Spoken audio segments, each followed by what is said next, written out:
Nakapagbakasyon ka lang, Kirby, na isang linggo, di ka na marunong mag-welding.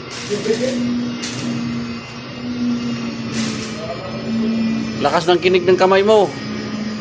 Papakitaan niya nga ako eh. Ha? Papakitaan niya nga, siya rin mag-stress eh. Kaya nga eh. Gaya niyan, puro bukol-bukol na yan. Tain na ng ipot yan. Ako na yung welding niya sa ano, sa 45 kanina, ganda. Kirby, Pagpapakayaran. pinakitaan mo ako ng gilas ah.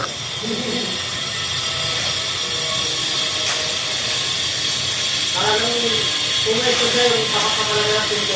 Oo.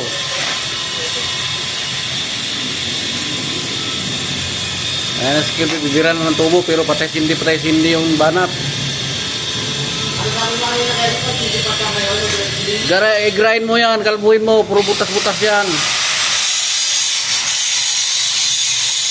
I-grind na ulit ni Kirby. Yun lang niya, kasi pangit yan. Yung putol kasi, tuloy-tuloy. Kaya't maganda kasi yan, yun lang guys, no? Pag nag-building ka ng tubo para walang yun po lamang guys, ang ating video nito sa gabi nito. Bali nag-overtime dahil kami karoon